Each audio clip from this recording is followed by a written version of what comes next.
Tout le monde le prenait pour un bon à rien, incapable de magie, mais il s'avère être le sorcier à la magie infinie. Sable était un vagabond sans le sou, sans aucun souvenir de son passé. Mais sa vie a basculé lorsqu'une femme mystérieuse l'a approché un jour, tout simplement. Elle a posé son regard sur ses yeux brillants et mystérieux, preuve irréfutable de sa magie, et lui a dit qu'elle l'emmènerait là où il devait être. Elle l'a conduit à l'Académie royale de magie, un lieu où les élèves étudient la magie pour devenir sorciers et sorcières accomplis. 3 ans se sont écoulés depuis son admission ici, et Seb est l'élève le plus stupide de toute l'histoire de l'Académie, incapable de lancer le moindre sort correctement. Il reçoit une convocation de la directrice, et en arrivant à son bureau, il y découvre une sorcière de Baran, une blonde, qui l'attendait. La sorcière de Baran pique une crise car on ne la laisse pas entrer dans le bureau, mais dès qu'elle aperçoit Seb, elle transforme son bâton en hache et la pointe sur son cou. Elle lui dit de crier, car ainsi la directrice viendra sûrement le sauver, c'est certain. Soudain, le serviteur de la directrice, un homme bête nommé Holdem, arrive et affronte la sorcière de Baran. Holdem désarme la sorcière et envoie son bâton voler, lequel reprend sa forme originale dès qu'il touche le sol, comme par magie. Seb décide de le ramasser pour elle, et la sorcière de Baran, ainsi que le loup paniquent en voyant cela. Holdem le repousse, puis donne un coup de pied au bâton en direction de la sorcière, qui fond en larmes en voyant son fidèle compagnon ainsi maltraité. Soudain, la porte derrière eux s'ouvre, et la directrice Albus sort pour voir la cause de tout ce remue-ménage. Elle est choquée de voir la sorcière de Baran, qu'elle identifie comme Louvre Christus, et demande comment diable il est arrivé là, en cet endroit. Albus fait entrer tout le monde et dit à Seb qu'il est envoyé dans un endroit lointain pour un entraînement spécial, car elle est convaincue qu'il ne progressera pas à l'académie. Albus commence alors le récit de la longue et sanglante guerre entre les sorcières et l'église, qui s'est achevée il y a seulement 5 ans. Après la guerre, la partie nord, y compris le royaume où ils vivent, a accepté la magie et les sorcières. Le sud, en revanche, leur est toujours hostile, et les nouvelles de chasse aux sorcières y sont monnaie courante. La raison pour laquelle le nord a accepté la magie est due à une guerre plus petite et bien plus intense qui a eu lieu il y a 10 ans, en fait. Un homme très puissant, surnommé le sorcier maléfique 13, a répandu l'enseignement de la magie dans le royaume de Winia et a mené la guerre pour créer un monde où sorcières et sorciers ne seraient pas persécutés. Albus n'était pas d'accord avec ces méthodes, et elle l'a finalement tué, mettant fin à son règne. Cependant, elle pense que l'acceptation actuelle de la magie dans le nord est due au sorcier 13, qui a rendu la magie plus courante. D'un autre côté, la situation est difficile pour les sorcières dans le sud, c'est pourquoi elle a décidé d'y construire un village de sorcières, un véritable refuge. Elle veut que Seb et d'autres étudiants prouvent à tous qu'ils ne sont pas dangereux, et qu'ils peuvent vivre comme des gens ordinaires. S'ils ne parviennent pas à impressionner les autorités locales d'ici 3 ans, tout le monde là-bas perdra ses souvenirs de magie et de l'académie, c'est une certitude. Lou admet qu'Albus a élaboré un bon plan, et elle se porte volontaire pour être la sorcière responsable du village. Albus tente de dire qu'ils ont un autre professeur pour ce poste, mais Lou déclare qu'elle ne coopérera plus avec elle et l'académie à l'avenir si on ne la laisse pas aller au village, c'est clair. Albus est déjà frustré, et Lou ajoute alors qu'elle ne travaillera pour elle que si elle l'autorise à lire le Grimoire de Zéro, le tout premier livre de magie jamais écrit dans le monde. Albus répond que c'est un livre interdit qui contient le pouvoir de détruire le monde, et Lou ne peut absolument pas avoir la permission de le lire, c'est impossible. Cependant, ils trouvent un terrain d'entente car Albus permet à Lou de rencontrer la sorcière noire de la boue, l'auteur du Grimoire de Zéro, et la sorcière de Baran accepte joyeusement l'accord. Le lendemain, Seb retrouve Lou sur la place du marché alors qu'ils se préparent à partir pour le sud, pour leur voyage. Avec eux se trouve Hort, une rousse joyeuse avec une très forte personnalité, et un homme lézard nommé Kudo, qui insiste sur le fait qu'il n'a besoin de personne pour le guider et l'escorter. Il dit à Lou qu'elle voyagera vers le sud de manière indépendante, en compagnie de 2 autres étudiants, c'est ce qu'il a décidé. Seb et les filles s'installent dans un restaurant, et Lou nourrit son bâton avec de juteuses brochettes de viande. Elle le présente comme le bâton de Ludens, également connu sous le nom de la sorcière, car il aspire le pouvoir magique de quiconque le touche et les tue, purement et simplement. Lou ne peut le tenir que parce qu'elle a signé un pacte avec le bâton. Ils commencent leur voyage après cela, et Seb a le mal des transports dès qu'ils montent dans un chariot. Alors Lou décide de poursuivre le reste de leur périple à pied, sans plus attendre. La nuit, ils parlent de leur passé, et Seb déclare qu'il n'avait aucun souvenir avant de s'inscrire à l'école. C'est pourquoi il veut réussir le test dans le village spécial, car si ses souvenirs de l'académie sont effacés, il ne serait plus qu'une coquille vide, un être sans âme. À ce moment-là, Lou arrive, portant de l'eau et son bâton. Pendant qu'ils parlent davantage d'eux-mêmes, les filles apprennent que Seb peut à peine utiliser la magie. Quand il essaie de lancer un sort, sa magie devient incontrôlable, c'est un fait. Mais quand il essaie de la contrôler, la magie ne se manifeste pas du tout. Lou pense que Seb devrait vraiment renoncer à être un sorcier, car il lui faudrait beaucoup trop de temps pour faire quoi que ce soit de valable. Le lendemain, ils atteignent un village et obtiennent une chambre dans une auberge pour la nuit. Pendant qu'ils prennent leur petit déjeuner, les 2 sorciers qui étaient avec Kudo descendent en se plaignant que le lézard les a désertés et s'est enfui. Dès qu'ils aperçoivent le groupe de Seb, ils les informent que des bandits les ont attaqués la nuit dernière, c'est une certitude. Leurs affaires n'ont pas été volées, mais Kudo a emporté la carte avec lui, a déclaré qu'il était le seul sorcier du groupe et s'est enfui. Lou trouve cette histoire louche, car n'importe quel bandit normal aurait volé leurs affaires et kidnappé les garçons pour les vendre comme esclaves, c'est évident. Cependant, puisque Kudo a été ciblé spécifiquement, elle pense que c'est l'œuvre d'un chasseur de sorcières. Elle croit que Kudo a dû s'en rendre compte aussi, Et c'est pourquoi il s'est enfui seul pour permettre à ses amis de s'échapper en toute sécurité, loin de tout danger. Lou prend la responsabilité d'avoir laissé Kudo partir seul et décide de le sauver par elle-même. Elle interdit à Seb et Hort de la rejoindre car ils ne seraient que des entraves sur son chemin. Cependant, une fois seuls dans leur chambre, ils réalisent qu'ils ne peuvent pas rester les bras croisés alors que leur camarade est en difficulté, c'est impensable. Hort a soudain une idée et utilise la magie de divination avec le mouchoir de Lou pour localiser sa position exacte sur une carte. Il se dirige vers la forêt, mais Hort est toujours en colère contre les deux sorciers inutiles qui refusent de les accompagner pour aider Kudo, affirmant que ce n'est pas leur faute si un simple lézard de Baran meurt après tout. Soudain, ils aperçoivent la queue coupée appartenant à Kudo, avec du sang tout autour. Ils paniquent en la voyant, et Hort se demande si cette queue coupée signifie que Kudo est mort, mais Seb pense qu'étant un lézard, il peut la faire repousser, c'est une capacité naturelle. Hort la ramasse juste au cas où, et Seb remarque alors 3 séries d'empreintes sur le sol. 2 d'entre elles appartiennent à Kudo et Lou, ce qui signifie que la 3e appartient à l'attaquant, c'est évident. Hort panique en réalisant qu'il y a un seul chasseur de sorcières et qu'il est assez fort pour acculer Kudo et le faire fuir pour sa vie, c'est incroyable.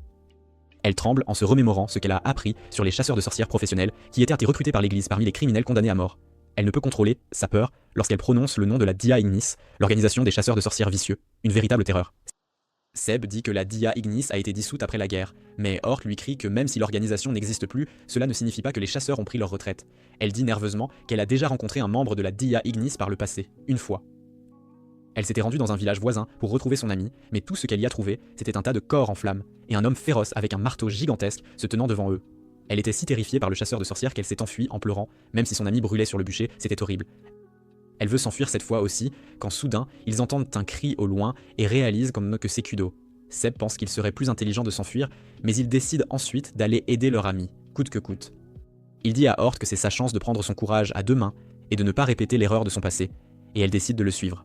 D'un autre côté, Kudo se cachait dans les arbres, pendant que les chasseurs essayaient de le trouver et tendaient des pièges partout, sans relâche. Il a remarqué une corde attachée autour de la branche sur laquelle il se reposait. La branche s'est soudainement cassée, et alors qu'il tombait au sol, des pièges cachés ont tiré des flèches sur lui. Il les a esquivés d'une manière ou d'une autre, seulement pour être blessé par les pointes au sol, malheureusement. Maintenant, il essaie de s'échapper de la jungle malgré ses blessures, mais il trébuche sur un simple piège. Il craint que des flèches ne pleuvent à nouveau sur lui, mais au lieu de cela, il se retrouve face à face avec un terrifiant chasseur de sorcières nommé Tyrone, celui-là même qu'il avait fui la nuit dernière, en fait. La nuit dernière, les attaques magiques de Kudo n'avaient pas fonctionné sur lui. Alors cette fois, il essaie de l'aveugler en utilisant un sort de lumière et s'enfuit. Cependant, Tyrone se remet facilement de la magie et le poursuit en un instant, sans difficulté. Il frappe Kudo avec son marteau géant et le projette contre un arbre. Tyrone remarque alors que la blessure au pied de Kudo se referme déjà. Et il rit, disant qu'il en tirera un prix élevé s'il le vend à des chercheurs de l'église, c'est certain. Il ordonne à ses hommes d'apporter une cage, et cela ravive le SSPT de Kudo. Quand il était un petit lézard, il a été asservi par de méchants forains de cirque qui faisaient un spectacle de ses superbes capacités de régénération, c'était terrible. Il s'est échappé de cet endroit horrible, et est venu à l'académie pour devenir plus fort, mais il semble que tout cela ait été en vain. Il s'accroche désespérément à une racine d'arbre, et Tyrone lui écrase les mains sans pitié. Kudo hurle de douleur, mais il n'est toujours pas prêt à abandonner, et saisit la racine avec sa mâchoire, avec toute sa force. Tyrone est sur le point de mettre fin à sa vie pour de bon, quand soudain, l'arbre à côté de lui est tranché en 2. Le chasseur regarde autour de lui et trouve Lou assise au sommet d'un arbre. Elle ordonne à son bâton d'attaquer l'homme, et il prend la forme d'une mâchoire noire, menaçante. Tyrone frappe avec son marteau et commence ensuite à transpirer en demandant si c'est le légendaire bâton de Ludens. Lou affirme et déclare qu'elle est la sorcière de l'aube, vieille de 300 ans, et qu'en ce moment même, elle est aussi la professeure du lézard qu'il a tenté de blesser, c'est une réalité. Tyrone est déconcerté et attaque l'arbre sur lequel elle se tient, mais cela ne fait pas grand-chose. Lou l'attaque avec son bâton et déploie sa puissance en coupant plusieurs arbres en un instant. Tyrone réalise qu'il est condamné quand soudain, les voix de Seb et Hort se font entendre au loin, très distinctement. Lou leur dit de s'enfuir, mais il est déjà trop tard, et Tyrone est déjà sur eux. Seb pousse Hort en sécurité et est renversé à sa place. Alors que Tyrone l'étrangle, Hort le reconnaît comme le même homme terrifiant qui a tué son ami et se fige de terreur, complètement paralysé. Lou arrive et dit au chasseur que s'il tue son élève, elle le tuera instantanément, sans hésitation. Il lui propose un marché et lui demande de jeter le bâton et de devenir sa prisonnière en échange de ses élèves. Elle ne peut supporter de voir la souffrance de Seb, alors elle jette son bâton au sol, résignée. Tyrone rit et jette sa corde anti-magie sur le bâton en disant à Seb de l'envelopper dedans et de le lui apporter. Seb fait ce qu'on lui dit, et Tyrone appelle alors Hort par son nom et lui demande d'attacher Lou sans tarder. Elle frissonne de peur, et le chasseur lui demande d'arrêter son numéro car la vérité est qu'elle est une espionne de la faction anti-sorcière de l'église. Hort hurle pour étouffer ces mots qui la ramènent sur le chemin de ses souvenirs douloureux. Quand elle était jeune, des cornes ont soudainement commencé à pousser sur sa tête. Sa mère, Ettingis, étant une fervente croyante, l'a envoyée à l'église où ils lui ont coupé les cornes et l'ont placée à l'orphelinat. Un jour, ils lui ont confié la mission de s'inscrire à l'Académie de magie en tant qu'espionne et de rapporter tout ce qu'elle trouverait sur les sorcières à l'église, c'était son devoir. Hort était heureuse de servir, mais en passant du temps à l'académie et en commençant à se faire des amis, elle a été accablée par la culpabilité. Elle ne voulait plus être une espionne et désirait devenir une vraie sorcière. Alors, quand elle a eu la chance de rejoindre l'entraînement spécial, elle a sauté sur l'occasion, mais elle n'aurait jamais imaginé qu'un membre de la Dia Ignis apparaîtrait ici, à cet endroit précis. Hort tombe à genoux, accablée par la culpabilité, mais Seb affiche un sourire forcé en disant que ce n'est pas sa faute. Voyant son effort, elle décide de ne plus tromper ses amis. Elle sort immédiatement la queue de Kudo et l'utilise comme offrande de sort pour déchaîner de vives flammes bleues avec une détermination nouvelle. Elle attaque Tyrone avec elle et il arrache sa robe des mains de Seb pour se protéger. La robe bloque l'attaque et Hort panique alors que Tyrone s'approche d'elle. Il est sur le point de l'écraser quand soudain Seb entend la voix de Ludens, demandant au garçon de l'utiliser, de se servir de lui. Seb est comme hypnotisé par le bâton et il le ramasse malgré l'objection de Lou. Le noyau du bâton, lui, en absorbant sa magie, et puis soudain, le fluide noir se répand dans toutes les directions. Tout le monde s'inquiète pour Seb, alors que les traînées de fluide noir déforment la zone et forment ensuite une sphère géante autour d'eux. Une vision étrange. Quelques heures plus tard, Seb ouvre les yeux pour voir Hort sur lui. Il est troublé et recule, et elle le serre immédiatement dans ses bras, en pleurant des larmes de joie qu'il soit encore en vie. Cependant, Lou n'est pas contente de ce qui s'est passé et réprimande Seb en lui montrant la destruction qu'il vient de causer, une destruction massive. Elle lui crie que l'utilisation du bâton de Ludens est un suicide, puis qualifie ses 3 élèves de complètement imprudents. Alors qu'il continue le voyage après cela, Seb lui demande pourquoi il est toujours en vie. Lou lui dit que sa magie était simplement bien plus que ce que Ludens pouvait absorber, c'est la vérité. Alors que tout le monde est choqué, Lou pense que Seb possède une magie pratiquement infinie. C'est pourquoi il trouve si difficile d'utiliser la magie comme les sorciers normaux. Lou dit ensuite à Kudo qu'il vient avec eux cette fois-ci, et quand il essaie de refuser, elle grimpe sur lui jusqu'à ce qu'il cède, sans plus de résistance. Il dit qu'il devrait au moins retrouver et rattacher sa queue. Mais Hort lui dit qu'elle l'a utilisé comme offrande de sort, et il perd son sang-froid, complètement. La nuit, Seb et Hort sirotent un café dehors pendant que Lou et Kudo se reposent à l'intérieur de l'auberge, tranquillement. Elle retire son chapeau et fait sentir ses bois à Seb, tout en lui racontant l'histoire de son enfance. Dans son enfance, tout le monde disait que les cornes étaient la preuve qu'Hort était l'enfant d'un démon. Mais elle vient d'apprendre de Lou qu'elle a le sang d'un homme bête dans ses veines, c'est une révélation. Les hommes bêtes sont créés lorsqu'une sorcière accorde le pouvoir d'une bête à un guerrier. Cependant, si le guerrier et la sorcière meurent tous les deux, le pouvoir s'attache à la lignée sanguine de la sorcière, ce qui lui est arrivé en fait. Hort remercie Seb de lui faire confiance et l'embrasse sur la joue avant de s'enfuir dormir. Au moment où elle part, Lou apparaît juste à côté de Seb et lui dit qu'Hort l'aurait laissé faire. S'il avait essayé un peu plus fort, c'est certain. Le lendemain, les 2 autres sorciers sont arrêtés par la police parce qu'ils divulguaient des informations à l'église en échange d'argent. Lou déclare que seulement 4 d'entre eux continueront le voyage désormais.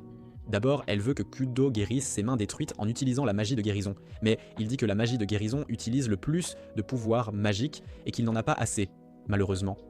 Lou répond qu'il a Seb, qui possède une réserve de pouvoirs magiques avec une charge illimitée. Elle révèle que le moyen le plus efficace de transfert de magie est par un baiser, mais Hort rejette immédiatement même l'idée d'un baiser impie. Entre Seb et Kudo, c'est impensable. Alors Lou leur dit qu'ils peuvent aussi utiliser un contact cutané normal. Cependant, si les choses tournent mal et que Kudo absorbe plus de magie qu'il ne peut en gérer, il mourra d'une mort horrible, c'est une certitude. C'est pourquoi elle décide d'être le lien de connexion entre eux, pour assurer leur sécurité. Lou leur tient les mains et transfère la magie de Seb à Kudo, qui prononce le sort de guérison, et en quelques secondes, ses bras et sa queue détruits sont complètement régénérés. Les villageois sont stupéfaits de voir cela, et Lou appelle à faire la fête et tout le monde s'active à chanter et à danser avec joie et entrain. Peu après, ils atteignent une immense ville où une calèche de passage éclabousse Seb debout. Lou lui dit de ne pas s'inquiéter car son hôtel habituel possède un très beau bain public. Alors que Seb et Kudo se nettoient dans le bain des garçons, Kudo révèle son histoire, son passé en fait. Il y a 6 ans, il faisait partie d'un spectacle de monstres. Une puissante sorcière a attaqué la région du Nord et a presque tout détruit. Kudo a survécu à la destruction d'une manière ou d'une autre et a été sauvé par un chevalier de l'église par chance. À cette époque, les hommes bêtes étaient encore fortement discriminés, mais malgré cela, les chevaliers chevauchant des dragons l'ont sauvé avec un sourire. Et depuis lors, Kudo a rêvé de rejoindre l'église et l'armée des mages, tout comme eux en fait. Le lendemain, ils reprennent leur voyage paisiblement. Partout où ils vont, les gens connaissent Lou, elle sait où trouver les meilleurs endroits pour pêcher et se reposer. Elle enseigne à ses élèves comment survivre dans la nature et les encourage également à utiliser la magie pour aider les autres, c'est important. Tout le monde se confie à elle et elle leur dit que parce qu'elle vit grâce au pouvoir que lui confère le bâton de Ludens, elle est une sorcière de Baran depuis plus de 300 ans. Elle n'a même pas besoin de manger, de dormir, et elle ne peut même pas se reproduire, donc la vie est ennuyeuse pour elle, c'est une réalité difficile. Alors la seule chose qui la fait se sentir vivante, c'est de s'amuser, et elle se sent vraiment excitée quand quelque chose de dangereux se produit dans le monde, c'est son moteur. Un jour, un garçon arrive en courant vers eux et leur dit qu'il n'est pas sûr pour eux d'être dehors en ce moment. Il attrape la main de Lou et emmène tout le monde dans un tronc d'arbre creux, où il utilise un sort magique pour créer une barrière qui les cache parfaitement, mais ne bloque pas le son. Soudain, un homme bête tigre blanc arrive et commence à appeler le garçon, à grands cris. Il menace de briser les os de son ami s'il ne sort pas. L'homme bête entend les battements de cœur des personnes cachées dans le tronc d'arbre creux, et il balance sa lame sur eux. La barrière est brisée, et le garçon en tombe lourdement. Seb et ses amis sautent juste après lui pour le protéger, mais le mercenaire homme bête dit qu'il sera impossible d'utiliser la magie contre lui car il les tuera avant qu'ils ne puissent finir de réciter leur sort.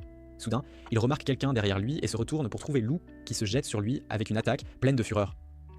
L'homme bête part son attaque et elle recule vers une branche d'arbre, disant à ses élèves de courir. Ils suivent son ordre, et quand Lou nargue le mercenaire en lui demandant s'il ne va pas les poursuivre, il répond que lui tourner le dos serait un suicide, pur et simple. Il semble étrangement bien informé sur le bâton de Ludens, le programme d'entraînement spécial et le village des sorcières, ce qui frustre Lou.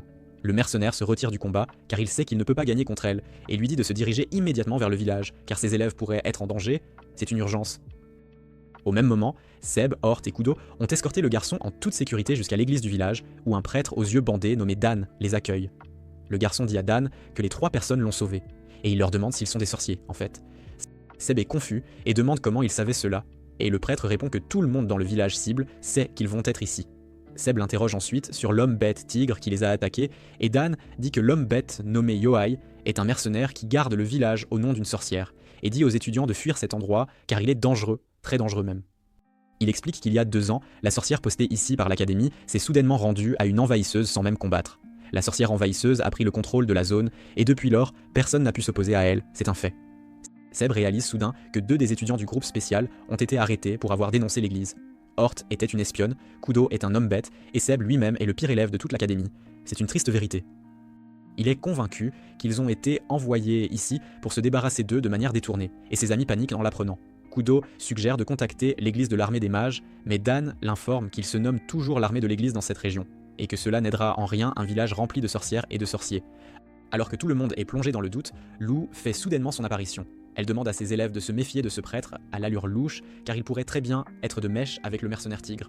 Dan lui propose de tenter de le tuer si elle est si méfiante, mais Lou affirme ne pas être adepte de la violence gratuite. Elle lui demande de leur faire visiter le village afin de prouver qu'il n'est pas un ennemi. Le prêtre s'exécute et les conduit au village où ils sont censés loger. Là, ils découvrent le père du jeune garçon qui l'attendait. Le garçon nommé Léos et son père leur font visiter le village et affirment que l'ancienne sorcière était véritablement leur amie. Kimino demande pourquoi elle a abandonné le village sans tenter de combattre l'envahisseur, mais l'homme n'en a absolument aucune idée. Le reste des villageois se cachent d'eux dans leur maison, et il leur explique qu'ils n'apprécient guère les étrangers. Il les emmène ensuite vers une maison où 4 poupées de taille humaine sont suspendues de manière effrayante. Le père de Léo explique qu'il y a quelques années, des gens ont tenté de fuir le village, alors la sorcière et son mercenaire s'en sont occupés et ont placé ces poupées comme une menace pour quiconque essaierait de partir. Cependant, il insiste sur le fait que la sorcière ne cause aucun problème aux villageois tant qu'ils ne transgressent pas ses règles.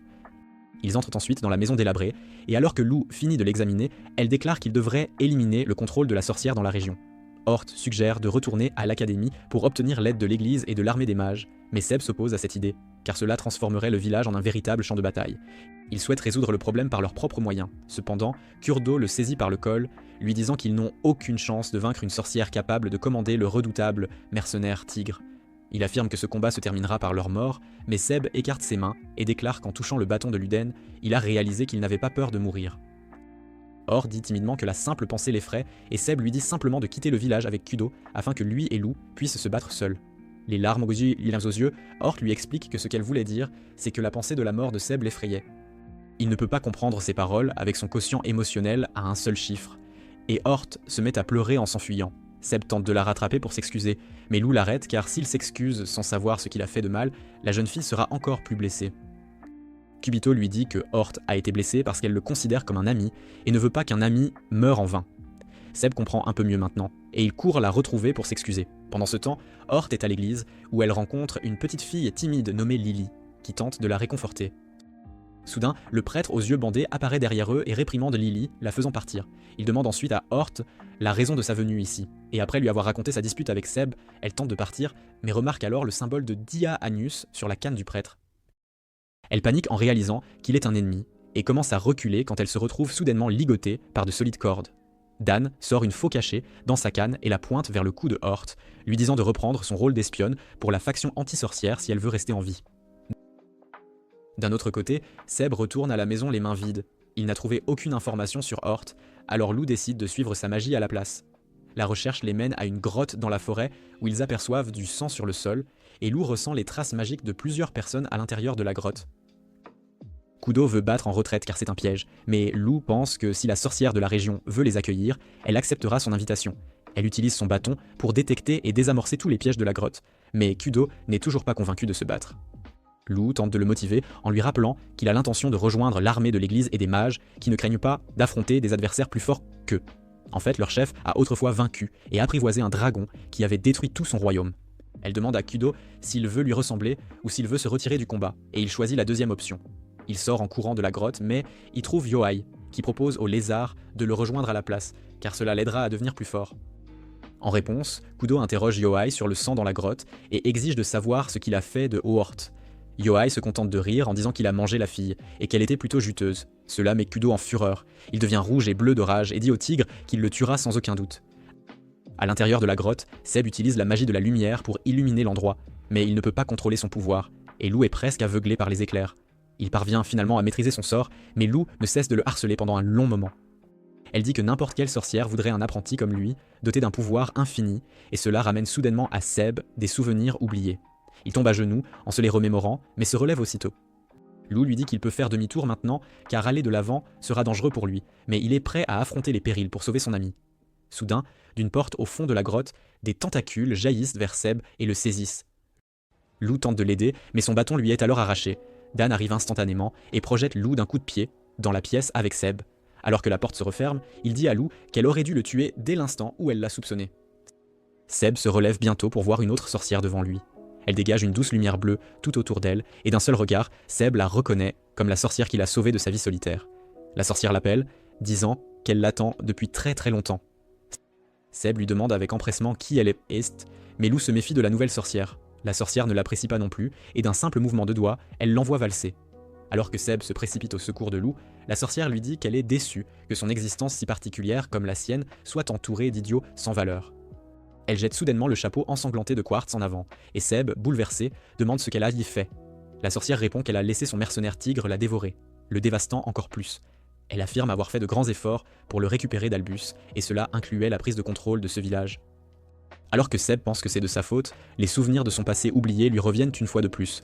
La sorcière lui demande de venir à elle afin qu'elle puisse l'emmener dans un endroit digne de son niveau, mais il refuse. Il dit qu'il était parfaitement heureux avec ses amis, qu'il le traitait bien même quand tout le monde le prenait pour un raté. Il dit à la sorcière qu'il décidera qui est digne d'être à ses côtés, et la juge inapte à cela. Il prévoit d'utiliser toute sa magie en un seul sort pour s'autodétruire. Mais juste au moment où il commence à chanter, Lou l'embrasse soudainement. Incapable de comprendre ce qui se passe, il cède à ses avances, et après un long et baveux baiser, Lou se sent rempli d'énergie magique. Elle chante le même sort magique utilisé plus tôt contre Tyrone, et projette un dragon de flammes bleues vers la sorcière, mais celle-ci annule sa magie instantanément. La sorcière dit fièrement à Lou qu'elle est la créatrice de ce sort, et qu'il est insensé pour quiconque de l'utiliser contre elle. Elle déclare qu'elle est la sorcière originelle Zéro qui a écrit le grimoire de Zéro, et Seb réalise qu'ils n'ont aucune chance contre elle. Alors que Zéro s'approche de lui, il tente de protéger Lou, mais étonnamment, aucune attaque ne vient vers lui. Au lieu de cela, des confettis volent partout dans la grotte. Zéro tapote le nez de Seb, lui disant qu'à partir d'aujourd'hui, c'est elle qui le supervisera pour l'entraînement spécial. Il est toujours aussi désemparé que jamais, et maintenant même Lou a commencé à faire l'éloge de Zéro. Seb a l'air abasourdi, alors elle lui dit que tout cela n'était qu'un test, et qu'il l'a réussi. Soudain, Hort arrive en courant vers eux, et Seb est soulagé de voir qu'elle va bien. Elle le prend dans ses bras et lui dit que leur arrivée au village était un test élaboré, et que tous les villageois étaient de mèche. Le prêtre aux yeux bandés l'a également testé et lui a demandé de rester une espionne, mais elle lui a craché au visage et, étant un pervers, il a apprécié. Dan arrive à ce moment-là et la gifle pour avoir dit du mal de lui. Il rend la vue à Lou et lui demande si elle savait que c'était un test. Lou répond qu'il était évident que tout était arrangé car la maison où ils avaient séjourné était trop propre et bien approvisionnée, étant donné qu'elle avait été abandonnée 2 ans auparavant. Juste à ce moment-là, Yohai arrive avec Kudo, qui a également réussi son test. Kudo était ravi de voir ses amis en vie et il court les serrer dans ses bras. La nuit, les villageois organisent une fête pour les sorciers et sorcières qui ont réussi l'épreuve. Après la fête, Zéro félicite une fois de plus les 3 étudiants, et Hort lui demande pourquoi elle s'efforçait tant de les faire échouer. Elle répond que, puisqu'ils possèdent de grands talents, elle devait vérifier s'ils avaient le caractère nécessaire pour être à la hauteur de leur potentiel. Elle affirme que s'ils atteignaient leur plein potentiel et choisissaient ensuite de suivre la voie du mal, cela provoquerait une véritable calamité. Zéro dit à Hort qu'elle a un talent qui la rendra l'égale du directeur Albus en seulement quelques décennies. Quant à Kudo, Zéro pense que s'il perfectionne sa magie de guérison, il pourrait même devenir immortel. Elle affirme ensuite que le potentiel maximal de Seb est invisible même pour elle. Zéro prétend qu'en raison de son pouvoir magique infini, Seb pourrait vivre des siècles, et s'il continue à affiner sa magie pendant ce temps, rien ne lui sera impossible. Cependant, elle ajoute que s'ils négligent leur entraînement, ils ne seront jamais plus que des magiciens de 3e ordre. Zéro explique ensuite qu'ils devront installer leur boutique unique dans le village afin que les villageois puissent facilement solliciter leur aide. Elle veut leur en dire plus, mais le tigre et le prêtre interrompent alors sa conférence avec de la nourriture. Après cela, les 3 étudiants rentrent chez eux quand Kudo voit soudainement un homme chevauchant un dragon dans le ciel nocturne, et sa tête brille d'un blanc éclatant alors qu'il reconnaît le chevalier qui lui a sauvé la vie. Il parle du chevalier à ses amis, et il court instantanément à sa rencontre. Le chevalier chevauchant le dragon atterrit dans le village et il s'avère qu'il est là pour livrer des lettres aux 3 étudiants. Alors que Seb et ses amis ouvrent la lettre, ils découvrent qu'ils ont désormais une liberté illimitée d'utiliser leur magie comme bon leur semble. Tout le monde est choqué d'entendre cela, même le chevalier dragon qui réalise que c'est une autorisation d'engager le combat avec la faction anti-sorcière. Ils rentrent chez eux après cela, et Lou pique une crise car elle aussi voulait voir un dragon de près. Et c'est peut-être sa seule chance car elle prévoit de partir en voyage maintenant. Les étudiants sont déprimés d'entendre cela, mais Lou leur dit alors qu'elle n'ira nulle part tant qu'elle n'aura pas lu tous les livres que Zéro a écrits, et cela prendra probablement beaucoup de temps. Tout le monde est heureux d'entendre cela, et ils se précipitent pour la serrer dans leurs bras. Plus tard, lorsque Lou et Zéro sont laissés seuls, Lou l'interroge sur sa magie affaiblie, et exprime son inquiétude qu'elle puisse essayer de prendre Seb sous son aile pour lui voler sa magie. Zéro lui raconte l'histoire d'une sorcière qui a tué la mère de Seb devant lui et a tenté de lui voler son pouvoir. Elle est morte d'une overdose de magie instantanément, et cet incident a laissé une profonde cicatrice émotionnelle sur Seb. En conséquence, il a scellé ses souvenirs et a souffert sans fin après cela. Alors quand Zéro l'a trouvé, elle a décidé de l'envoyer à l'académie pour lui donner une seconde chance dans la vie. Cependant, elle l'a appelé ici pour le surveiller au cas où ses pouvoirs deviendraient incontrôlables. Lou demande à Zéro de quel droit elle essaie de contrôler la vie de Seb, et elle répond qu'il est son neveu. Cela choque Lou, car le seul frère ou sœur de Zéro était le célèbre sorcier numéro 13, qui lui a volé le grimoire de Zéro et a provoqué la guerre destructrice. Zéro admet que ce même sorcier exceptionnel est le père de Seb. 2 mois se sont écoulés depuis cet incident, et les 3 étudiants se sont maintenant installés dans leurs boutiques respectives. Hort travaille en tant que pigiste, répondant à diverses demandes des villageois. Kudo utilise sa magie de guérison et travaille comme assistant à la clinique. Pendant ce temps, Seb tient une boutique de magie et fournit de la magie à quiconque en a besoin. Ses plus grands clients sont ses 2 amis, qui sont tous 2 sur le point d'atteindre l'extase lorsqu'ils reçoivent son pouvoir magique. Seb reste à la maison pendant que ses amis partent pour leurs tâches, et alors qu'il réfléchit à la façon dont il s'habitue à cette vie, Lou entre dans la maison. Elle et Lugantz prennent le petit déjeuner avec Seb, et elle le réprimande violemment pour être resté enfermé. Il dit qu'il doit rester à la maison au cas où quelqu'un aurait besoin de magie, et en plus de cela, il fait aussi la cuisine, le ménage et la lessive. Il affirme qu'il se sent vide s'il ne fait pas les tâches ménagères, et Lou prend le garçon en pitié. Elle monte sur une chaise pour le serrer dans ses bras, et son étreinte le réconforte étrangement, pensant qu'il a besoin de quelqu'un pour lui apprendre à être humain. Elle décide alors de l'envoyer hors de la maison pour changer d'air, et lui demande d'aller lui chercher des feuilles de thé. En chemin, il rencontre Léos et lui dit qu'il va chercher des feuilles de thé.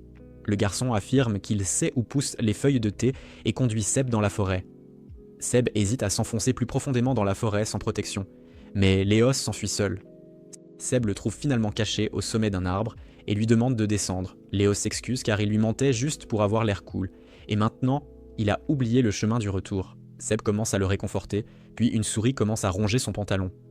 Léos reconnaît immédiatement la souris comme l'un des animaux de compagnie de Lily et dit qu'il devrait la suivre pour sortir de la forêt. Alors lui et Seb courent après les souris et arrivent bientôt à l'église. Léos trouve sa mère qui l'attend là et elle le ramène chez lui en colère. Pendant ce temps, Dan apparaît derrière Seb, dégageant une aura meurtrière.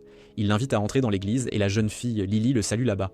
Dan lui dit d'enlever sa capuche, mais elle refuse car elle ne veut pas effrayer leur invité. Le prêtre ne l'écoute pas et lui retire la capuche de force. Lily est embarrassée car sa véritable forme de souris est exposée devant Seb, mais Dan lui dit d'arrêter de faire des histoires et de préparer de la nourriture pour leur invité. Lily a une faible estime d'elle-même parce qu'elle est une femme bête souris, mais apparemment Seb ne comprend même pas quel est le problème avec cela. Lily lui apporte bientôt de la nourriture et Dan réprimande Seb pour être allé dans la forêt sans être conscient des dangers. Il lui dit qu'il trouvera les feuilles de thé près de la maison de Zéro, mais lui conseille également de sortir plus souvent dans le village et de vivre comme un être humain normal. Seb sort après cela et rencontre Hort en chemin. Elle est surprise de le trouver en dehors de la maison et l'aide à nettoyer son visage après le délicieux repas qu'il vient de prendre. Seb remarque du sang sur sa manche, mais Hort lui dit qu'il appartient à Yohai et non à elle. Elle est allée dans la forêt avec un mercenaire pour chasser des loups, mais elle a paniqué en étant encerclée. Elle a ramité de trop de temps à chanter son sort, et finalement, elle a frappé Yohai au lieu des loups. Hort pleure, pensant qu'elle est un échec en tant que sorcière, et quand Lily l'emmène, Lou apparaît à côté de lui, disant qu'ils ont besoin de lui pour fournir de la magie.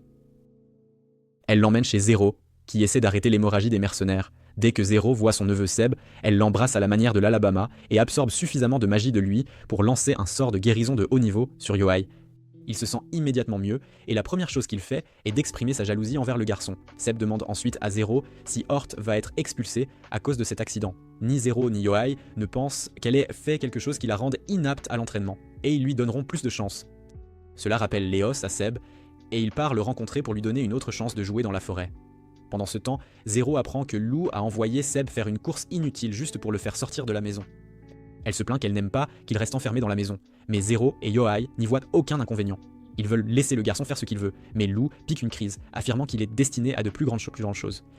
Yohai part pour sa maison, laissant les deux sorcières seules. Lou demande alors à Zéro pourquoi elle n'a pris qu'un peu de magie à Seb, alors qu'elle en a besoin de plus. Zéro répond qu'en tant que membre de la famille et superviseur de Seb, elle ne peut pas lui prendre plus que ce dont elle a besoin. Lou dit qu'elle vieillira et mourra à ce rythme, mais Zéro n'a aucun regret à ce sujet, car elle a déjà vécu assez longtemps. D'un autre côté, Kudo a également fait des erreurs dans son travail. Il est allé dans un village voisin pour soigner des patients et s'est trop laissé emporter. Il a essayé de les soigner tous en même temps, mais s'est évanoui à mi-chemin, et le médecin l'a ramené chez lui. Alors qu'il se réveille dans sa chambre, il se demande ce qui s'est passé et descend, où ses amis lui disent la vérité. Il est embarrassé par ce qui s'est passé, mais apprend ensuite que Hort a fait encore plus d'erreurs que lui. Et ils commencent à se chamailler. Lou arrive juste à temps pour arrêter leur dispute, puis leur dit de travailler dur pour corriger leurs erreurs à partir de demain. Elle les informe également que tous les trois devront rendre visite à Zéro ensemble demain. Le lendemain, le trio se rend chez Zéro, où il découvre sa magnifique collection de livres. Elle explique que ce ne sont là que les livres qu'elle garde avec elle, et que les plus importants sont cachés dans la bibliothèque interdite du Nord. Hort est vraiment excité à l'idée de visiter la bibliothèque avec ses amis à l'avenir, mais Kudo dit que c'est un non catégorique pour lui. Après la guerre avec la sorcière maléfique, de nombreux monstres démoniaques ont été libérés dans le Nord, et ils en font toujours un endroit inadapté à la vie. Zéro l'affirme, et même Seb se retire du plan de Hort de visiter la bibliothèque à l'avenir. Hort essaie de les convaincre qu'avec la magie illimitée de Seb, ses sorts d'attaque et la guérison de Kudo, ils seront invincibles. Kudo répond simplement qu'il ne peut pas faire confiance à une sorcière qui attaque ses propres coéquipiers. Alors qu'il mentionne cela, Zéro passe soudainement en mode sérieux et dit à Hort qu'elle a une leçon spéciale pour elle, et tant qu'elle n'aura pas appris à annuler ses sorts, elle ne rentrera pas chez elle. Elle entraîne la jeune fille avec elle pendant que Seb découvre un livre intéressant. Dehors, Zéro fait attaquer Hort et s'attend à ce qu'elle annule son sort au dernier moment. Le sort de Hort la frappe presque, mais elle parvient à l'annuler à temps, et Zéro dit que c'est satisfaisant pour l'instant. Elle dit à Hort de s'entraîner en utilisant le même sort de haut niveau pour allumer des bougies chez elle.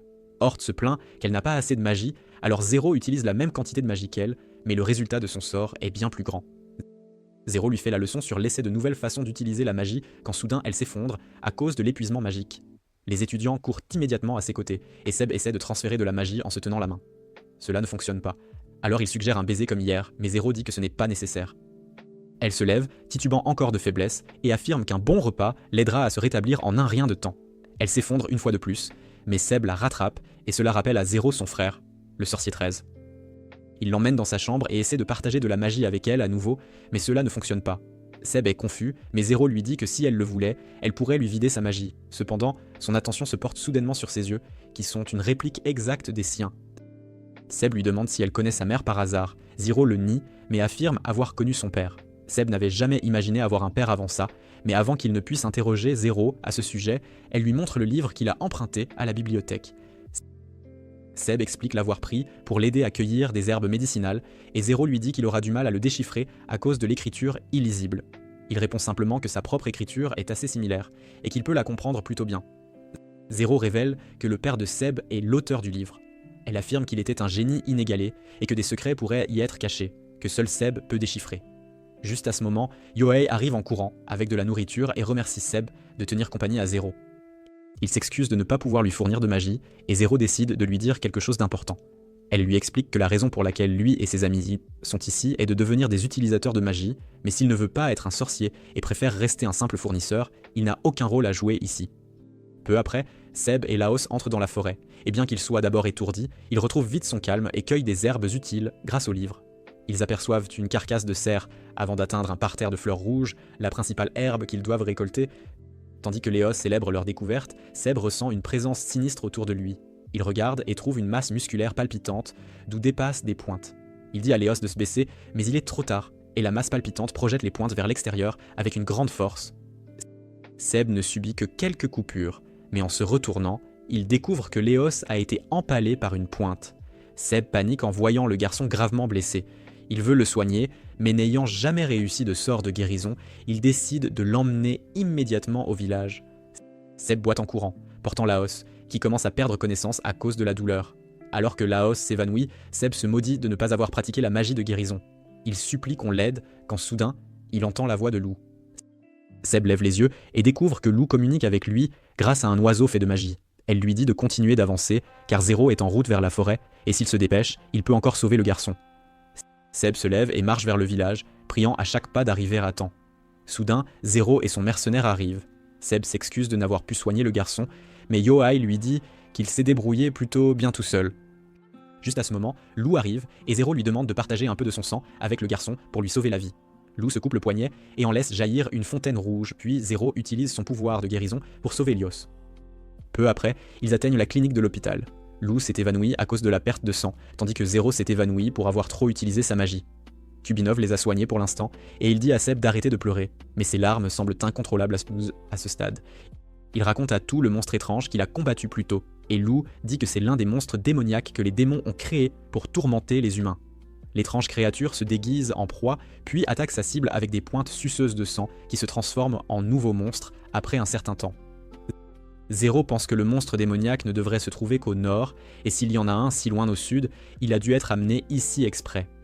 Elle envoie Yo y enquêter davantage, mais dès qu'il ouvre la porte, il trouve Holdem, venu faire une inspection surprise du village. Les deux hommes bêtes se rendent à l'église et discutent des détails avec Dan. Holdem dit avoir entendu des rumeurs selon lesquelles quelqu'un attraperait les monstres pour les vendre, et la présence de l'un d'eux dans la forêt le prouve. Dan décide d'emmener Lily pour enquêter sur le monstre, et Yohei prévoit aussi d'aller alerter les villages voisins. Puisque les deux guerriers capables quittent le village, Holden pense que la sécurité du village sera affaiblie. Alors Yohei lui demande de rester et de protéger le village à leur place, et il accepte le travail à contre-cœur. Soudain, Zéro fait irruption dans la pièce et dit à Yohei qu'elle va l'accompagner. Il essaie de la convaincre de renoncer, citant sa magie épuisée, mais elle est sa supérieure après tout. Bientôt, Holden arrive à l'hôpital et raconte aux étudiants tout ce qui l'a amené à être en charge de la sécurité du village. Après leur avoir tout dit, il leur ordonne de rentrer chez eux et se retrouve seul avec Lou. Lou se méfie du timing d'Holdem, qui coïncide avec la découverte du monstre, mais il lui dit que c'est une simple coïncidence car s'il avait prévu de détruire le village, il l'aurait déjà fait. Il lui demande ensuite si elle ne peut rien faire elle-même contre le monstre, car il sait que son maître ne comptait que sur son aide.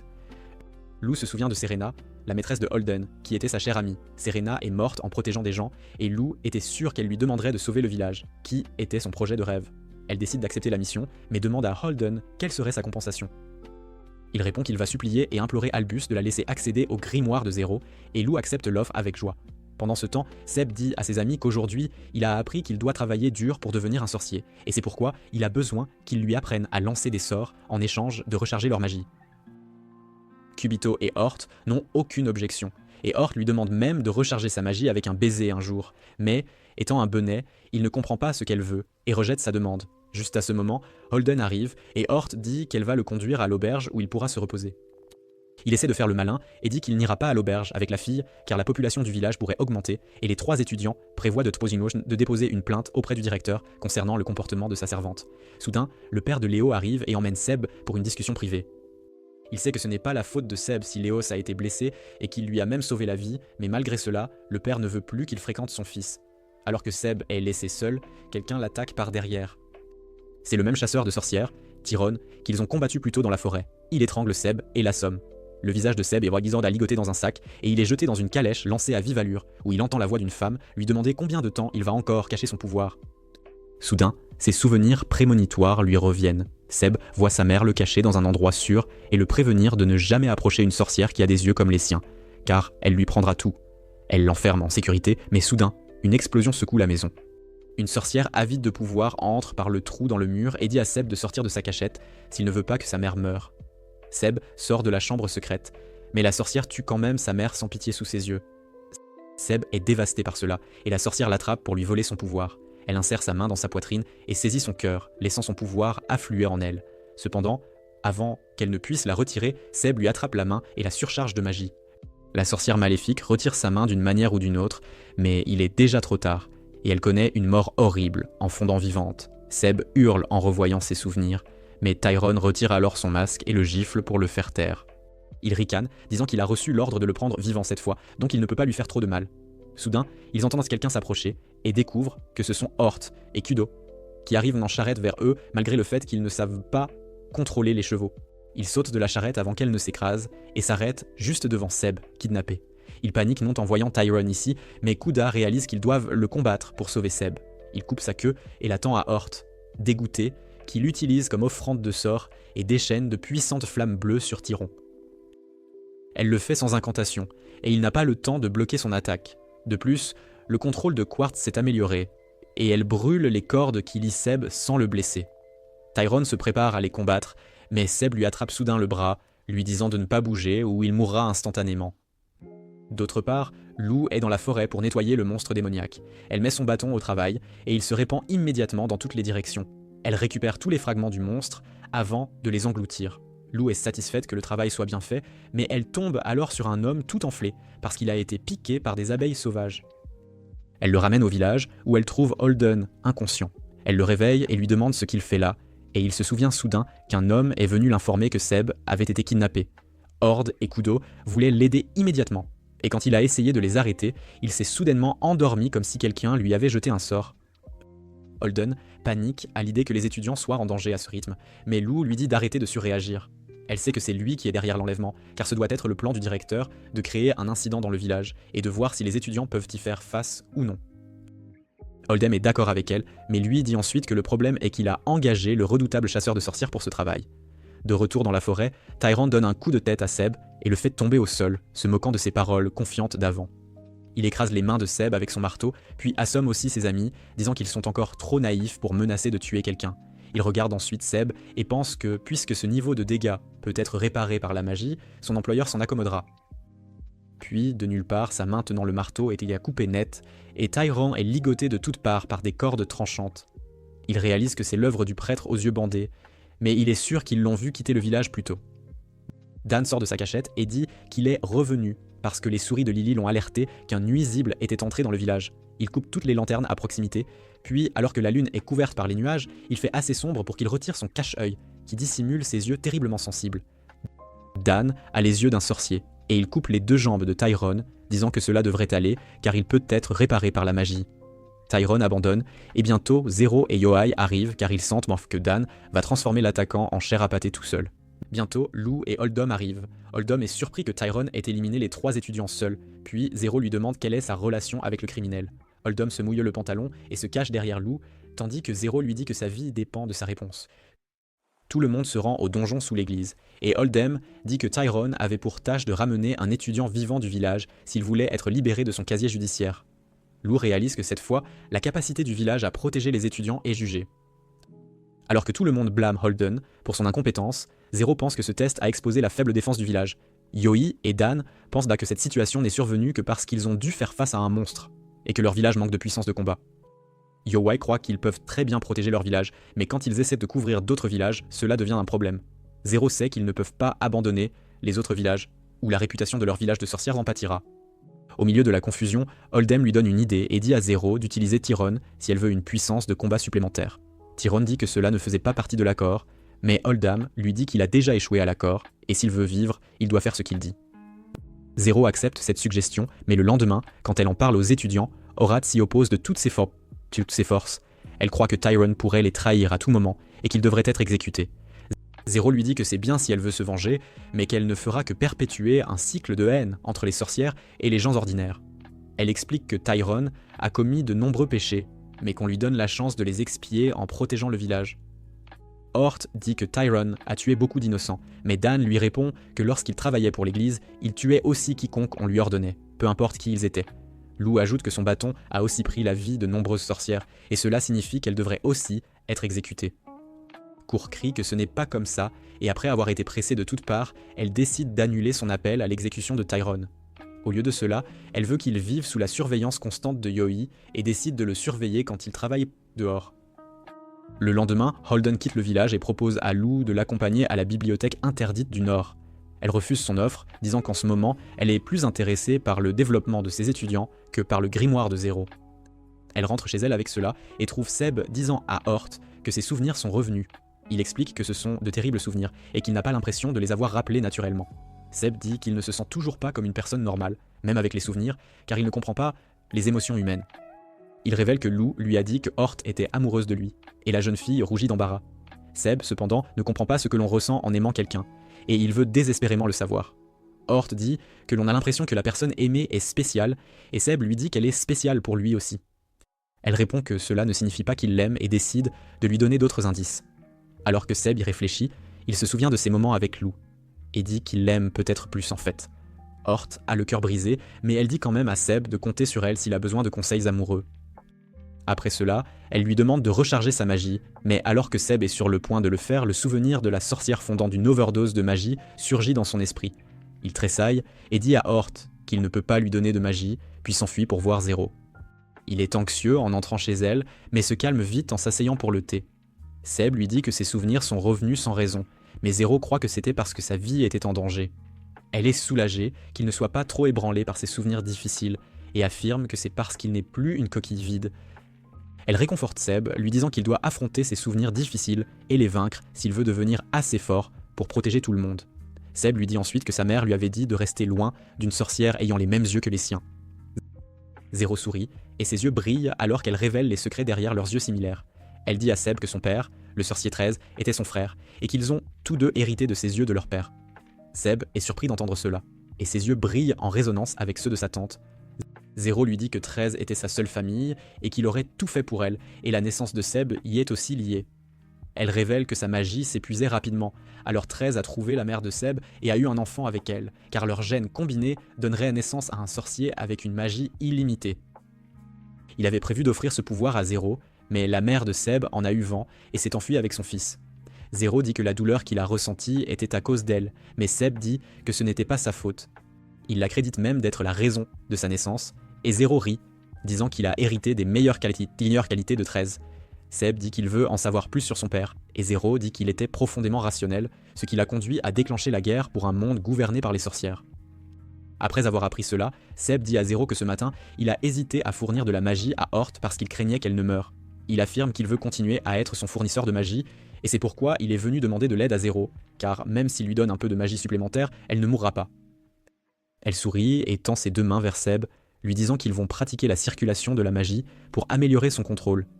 Il prend sa main, et ils commencent à faire circuler leur magie quand ils entendent quelqu'un crier. Mais Zéro ne lâche pas Seb, affirmant qu'il doit maîtriser son contrôle sur la magie avant d'essayer d'aider qui que ce soit. Pendant ce temps, Lou va à l'étang et décide d'oublier qu'elle a entendu Seb dire qu'il l'aimait. Cependant, Hort apparaît derrière elle à ce moment-là et dit que Seb l'aime. Elle panique en entendant cela et tombe dans l'étang avant de dire à Cour qu'elle ne devrait pas colporter les sentiments de quelqu'un d'autre. Cour lui demande si elle va les quitter maintenant, car elle a entendu dire que les sorcières s'enfuient si leurs élèves tombent amoureux d'elle. Lou affirme. Mais alors que Cour la serre dans ses bras et la supplie de ne pas partir, elle promet de ne pas aller n'importe où avant la fin de l'entraînement spécial. Soudain, ils entendent le cri de Kudo venant de l'hôpital. Ils atteignent l'hôpital rapidement et découvrent qu'une bagarre a éclaté là-bas. Kudo est blessé, tandis que Tyrone a immobilisé le garçon que Lou a sauvé dans la forêt la nuit dernière. Or lui dit de laisser partir le garçon et il obéit, mais le garçon attrape immédiatement un éclat de verre et se jette sur Lou, qui utilise simplement Ludens pour l'assommer. Plus tard, le garçon est maîtrisé, et Kudo dit qu'il a probablement été envoyé par l'église pour causer des problèmes ici. Soudain, une femme arrive et demande à Kudo de ne pas parler comme si toute l'église était mauvaise. Lou reconnaît la Roussintello comme Heartful, l'institutrice du village, venue apporter le déjeuner aux patients. Elle donne son déjeuner à Tyrone et en donne même un au garçon inconscient. Heartful Plant, le garçon que les extrémistes sans cœur ont envoyé ici, mais Lou croit qu'il n'était qu'un appât pour voir comment il réagirait à l'hostilité.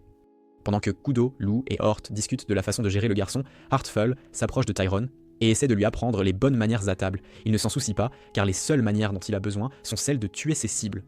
Heartful lui dit d'arrêter de faire le gangster ici, car personne dans le village n'aura peur de lui. Il essaie de la tester en l'étranglant, mais Lou pointe rapidement son arme sur lui, et il recule, malgré Heartful affirmant que ce n'était rien de grave.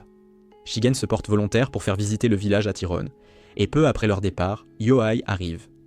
Il décide d'annuler ses plans de torturer l'attaquant, après avoir vu que ce n'est qu'un simple garçon, et Kudo s'en prend à lui, disant qu'il ne devrait pas torturer les criminels, même s'ils sont adultes. Yohei ne voit pas l'intérêt de discuter et dit qu'il laissera le garçon avec Dan, qui extraira des informations par ses propres moyens.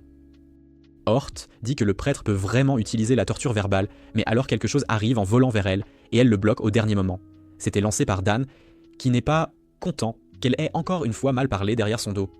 Il remarque alors que le garçon est éveillé depuis longtemps et a entendu tout ce dont ils ont parlé. Le garçon ouvre les yeux et se jette sur lui, mais Dan lui attrape simplement le cou et le plaque contre le lit. Il le retourne et s'assoit sur lui disant de reconnaître sa position. Il demande ensuite à Lou d'assombrir la pièce et elle utilise le pouvoir de son bâton pour la rendre sombre comme la nuit. Dan retire son cache-œil et regarde droit le garçon, lui disant qu'il va lui poser des questions maintenant et s'il ment, il le saura. Il demande au garçon s'il est seul et si quelqu'un viendra le secourir. Rien qu'en observant les infimes mouvements de ses muscles faciaux, Dan peut savoir quand il ment et quand il dit la vérité. Ensuite, il informe Lou et Yeohae qu'ils n'ont pas obtenu beaucoup d'informations de la part du jeune garçon. Cependant, Lou pense que si un monstre a été envoyé avec le garçon, cela signifie qu'une personne très puissante au sein de l'église est impliquée. Et puisque le cerveau de l'opération doit utiliser de meilleurs pions que le garçon qu'il vient d'envoyer, cela implique qu'il se passe quelque chose de louche en secret, qu'ils doivent absolument découvrir pour assurer la sécurité du village. Porte écoute leur conversation et n'est pas du tout contente que les adultes décident de tout par eux-mêmes. Elle se promène sans but dans le village et décide de s'arrêter à l'école, où elle découvre avec stupéfaction Tyrone en train d'apprendre aux enfants à tresser des paniers. Elle demande à Heartful que se passe-t-il, et celle-ci répond que Tyrone fabrique des pièges pour pêcher. Elle affirme qu'il n'est qu'un grand enfant qui fait de son mieux pour lui faire peur à chaque occasion, tandis que Hort voit Hiram jouer avec les enfants, les souvenirs de lui tuant ses amis refont surface dans son esprit, et elle se sent confuse et blessée. Elle ne veut pas laisser un tueur comme lui seul avec les élèves, alors elle décide de le surveiller de près. Cependant, les élèves n'ont pas peur de lui, et Heartful explique qu'elle leur apprend à ne pas avoir peur de quoi que ce soit, sans une bonne raison valable. D'autre part, Kudo reçoit un message de la souris de Lily indiquant que le transfert du garçon vers le nord a été reporté. Il se moque de cela et décide de l'emmener quelque part. En chemin, le garçon se plaint que c'était sa chance de mourir en héros et d'entrer dans l'histoire, car il croit que les sorcières et les hommes bêtes sont de vils monstres qui doivent être purifiés. Kudo est frustré par lui, mais il l'emmène quand même à l'église, où il mange de la nourriture préparée par Lily. Le garçon est émerveillé par le goût, mais quand Kudo retire la capuche de Lily et révèle qu'elle est une fille souris, il panique complètement. Lily s'excuse de l'avoir trompée, et il se sent embarrassé d'avoir réagi si grossièrement envers elle. Kuno l'emmène ensuite dans une jolie chambre pour se reposer, et le garçon réalise que l'église lui a raconté des mensonges sur la nature maléfique des hommes bêtes. Plus tard cette nuit-là, Seb montre le résultat de son entraînement avec Zero. Il pouvait désormais utiliser le sort de lumière efficacement, et même diviser la lumière en différentes formes simultanément. Ses amis sont impressionnés et essaient de changer la lumière en différentes formes par eux-mêmes. Seb demande ensuite à Lou de lui prêter le bâton de Luden, car il souhaite mener une expérience. Elle est ravie de le lui prêter, mais ensuite, Seb lui dit qu'il l'aime et veut l'épouser, ce qui prend au dépourvu la jeune femme de 300 ans, et donc légalement majeure, qui ne s'y attendait pas du tout. Hort lui dit qu'il est trop pressé, et il demande à Lou d'oublier cela, mais elle se contente de le réprimander violemment. Le lendemain matin, le garçon nommé Cathy fait un rêve sur la façon dont l'église l'a endoctriné pour en faire une arme contre les sorcières. Il s'est réveillé de ce rêve horrible quand Hort vient l'inviter à pêcher avec les enfants du village. Alors qu'ils se rendent à la rivière, Katie demande à Hort comment elle peut faire confiance à une personne comme Tyrone, et elle lui répond que la confiance est quelque chose qui doit se mériter, et qu'elle ne fait pas encore confiance à Tyrone. Cependant, elle est prête à donner une chance à Caddy et lui demande de ne faire de mal à personne sans le pouvoir de se défendre. Soudain, son estomac émet un son embarrassant, mais tandis que les autres se contentent d'en rire, Caddy semble leur cacher quelque chose de très important. D'autre part, Seb réveille Lou, qui est assez alarmé de le voir dans une pièce. Cependant, tout ce que Seb veut, c'est mener l'expérience dont il lui a parlé hier. Il a fabriqué une potion magique en utilisant les connaissances contenues dans le livre écrit par 13. Lou ne comprend pas une seule lettre du livre, et elle est choquée de savoir que Seb peut le comprendre entièrement. Cependant, quand il lui dit que son père a écrit le livre, elle comprend tout. Elle est choquée que Seb sache que 13 est son père, et est indifférente au fait que son père ait été le plus grand méchant du siècle. Seb dit que l'important est qu'il a trouvé un moyen d'infuser de la magie dans les potions grâce au livre, et la potion qu'il a créée sert à reconstituer la magie d'un sorcier. Il en met une goutte sur le noyau du bâton, et celui-ci brille immédiatement de magie. Le bâton prend l'éprouvette de la main de Seb et avale toute la potion avant de faire une danse pour montrer qu'il est content. Lou touche le bâton et découvre qu'il a gagné une magie équivalente à celle de 2 sorcières, et Seb est surpris car il a retenu son pouvoir en la fabriquant. Il décide de partir pour fabriquer plus de potions, mais avant de s'en aller, il tente de charmer Lou. Elle est déconcertée par ses tentatives et lui dit de s'en aller pendant qu'elle va voir Katie. Pendant ce temps, Cady est avec Hort et d'autres qui regardent les enfants jouer dans la rivière. Tyrone repense à son enfance avec son père violent et à la façon dont il a appris à fabriquer des pièges pour survivre en tant que chasseur. Un noble ignoble l'a engagé pour fabriquer des pièges afin de torturer et de traquer ses esclaves en fuite. Mais ensuite, Dan et ses hommes ont tué le noble et l'ont fait rejoindre la Dia Agnès. Il est ramené à la réalité quand Heartfall arrive, et il parle de ses raisons de venir dans un village de sorcières, même si sa ville natale a été détruite par la sorcière du Nord. Elle va jouer avec ses élèves dans la rivière, et tandis que Hort demande au chasseur de sorcières s'il est en train de tomber amoureux de l'enseignante, ils aperçoivent Katie marchant dans la rivière comme un zombie. Tyrone sent le danger et dit à tout le monde de s'éloigner de Cady, dont l'estomac explose soudainement et une mâchoire monstrueuse apparaît de l'intérieur. Tyrone saute immédiatement entre le monstre et Heartfall et repousse Cady d'un coup de pied. Il essaie de le faire tomber d'un coup de poing, mais Katie fait alors jaillir des bras armés de lames de son dos et lui tranche la main. Tyrone attrape Heartfall et saute hors de la rivière avant que le monstre ne puisse les attaquer à nouveau. Hort utilise la magie du sommeil pour arrêter le monstre, mais cela ne l'affecte pas du tout et il commence à faire jaillir d'autres mâchoires de son corps. Tyrone réalise que Katie a amené plus d'un monstre à cet endroit et qu'il s'agit d'une attaque suicide. Il dit à tout le monde de s'enfuir pour qu'il puisse tuer le monstre, mais Hort lui dit qu'il n'est pas en état de se battre. Cependant, Heartfall leur dit qu'elle va emmener les enfants en sécurité et laisse les autres se battre. Katie sort de l'eau et Hort dit à Tyrone de l'immobiliser pendant qu'elle chante son sort.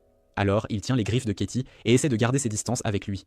Mais malgré cela, le monstre continue de l'attaquer sans relâche. Hort termine de chanter son sort et dit à Tyrone de reculer et il sacrifie sa jambe en s'éloignant du monstre juste à temps. Le sort de Hort l'enferme dans un pilier de pierre, mais ce n'est pas suffisant et le monstre le traverse en éclatant. Ils réalisent qu'ils doivent absolument le tuer cette fois et Tyrone se jette sur le monstre, disant à Hort de le frapper de toute sa puissance. Elle hésite, mais Kudo lui coupe la queue et la lui tend, et elle commence à chanter le sort pour l'attaque de la flamme bleue. Pendant ce temps, le monstre transperce la poitrine de Tyrone, et il pense que c'est la fin pour lui. Cependant, alors que l'attaque de Hort frappe le monstre et le consume, Kudo utilise son sort de guérison le plus puissant pour soigner complètement les blessures de Tyrone. Malheureusement, leurs problèmes ne sont pas encore terminés. Des centaines de monstres ressemblant à des Vénus attrape-mouches naissent du cadavre brûlé du grand monstre, et Tyrone réalise qu'ils sont condamnés. Il n'a même plus l'énergie de courir à cause de la perte de sang, et Hort et Kudo viennent le soutenir. Soudain, il remarque quelque chose et les plaque immédiatement au sol. Il leur dit de rester complètement silencieux, car de l'aide est là. Lou arrive sur les lieux, et elle dit à Ludens que c'est l'heure du goûter, et le corps du bâton prend la forme d'une mâchoire géante qui avale tous les petits monstres entiers. Bientôt, Seb, Hort et Kuno organisent des funérailles pour Cady.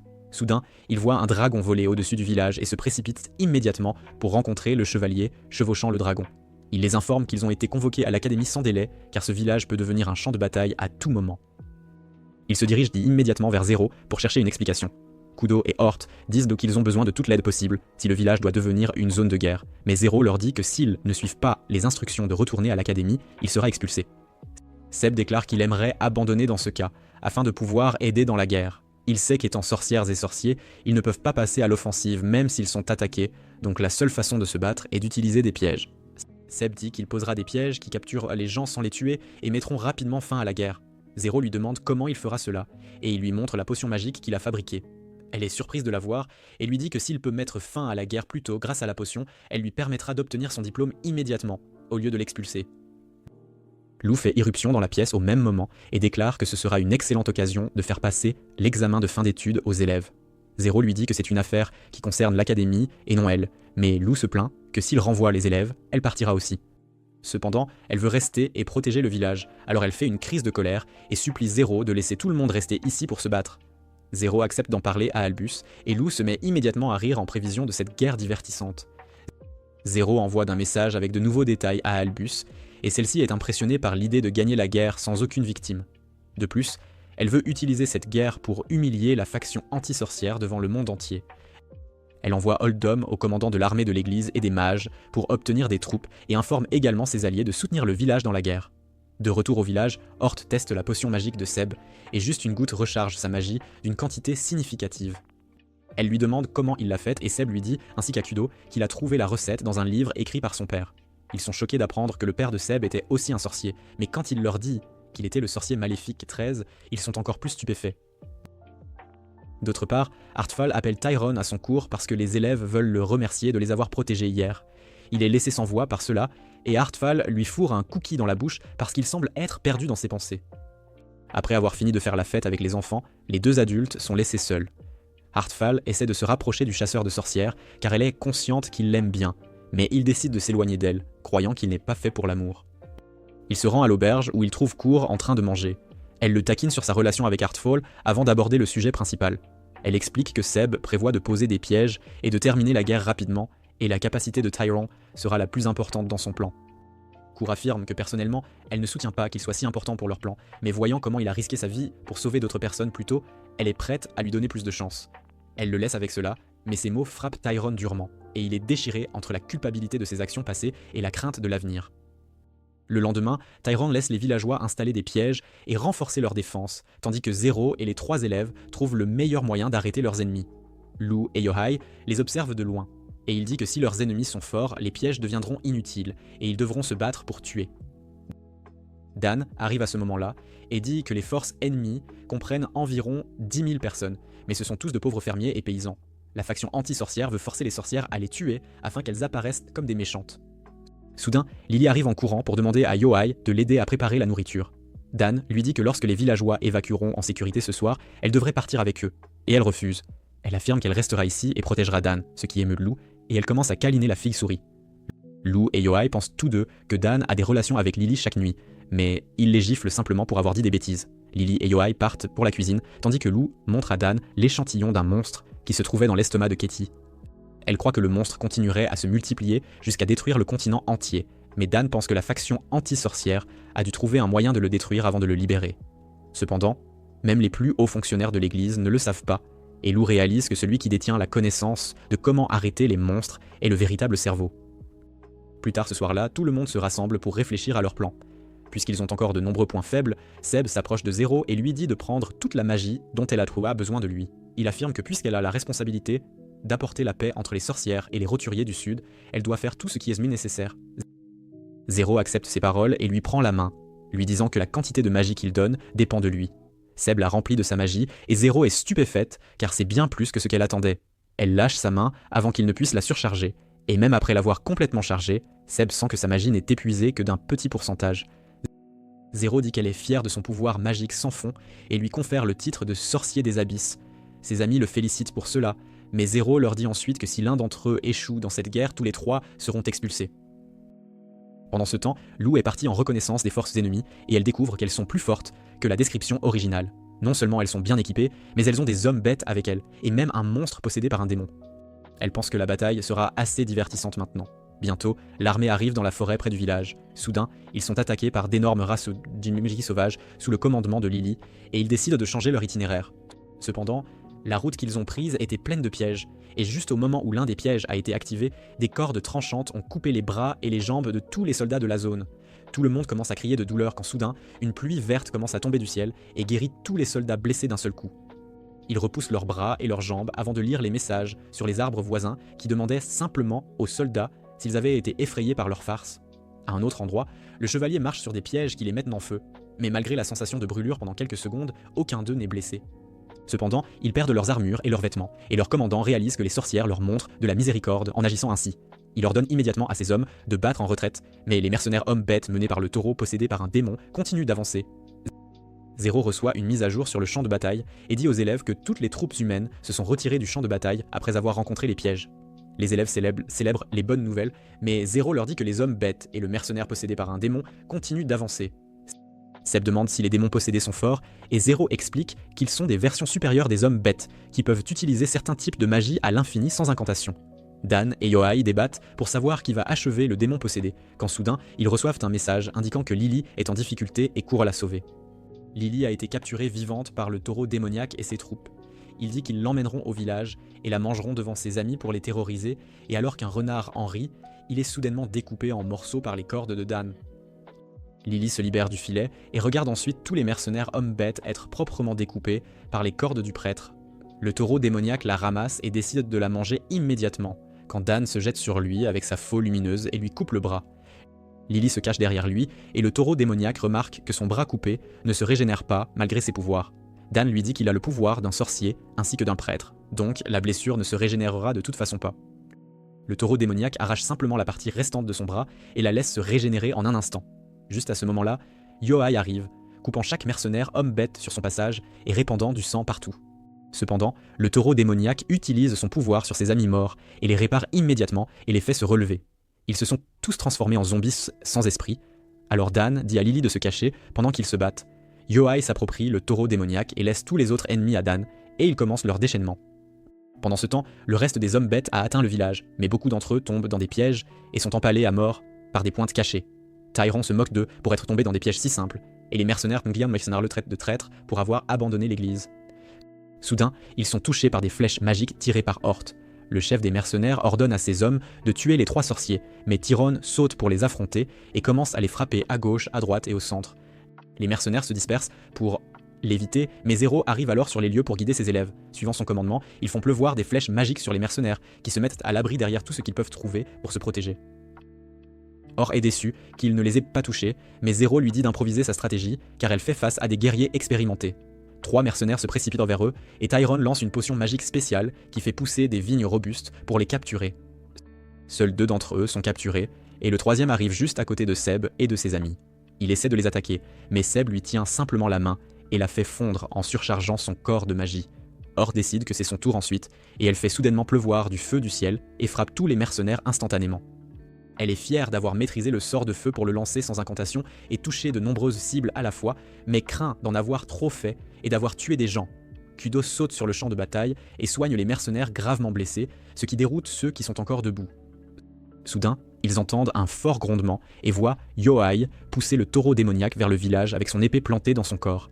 Il s'écrase contre la clôture en bois et Yo-Ai essaie d'étrangler le taureau démoniaque, mais celui-ci contre-attaque et lui attrape la gorge. Yo-Ai coupe la main du démon et lui poignarde la gorge, mais c'est inutile, car le taureau démoniaque se régénère instantanément de toutes les blessures qu'il a subies.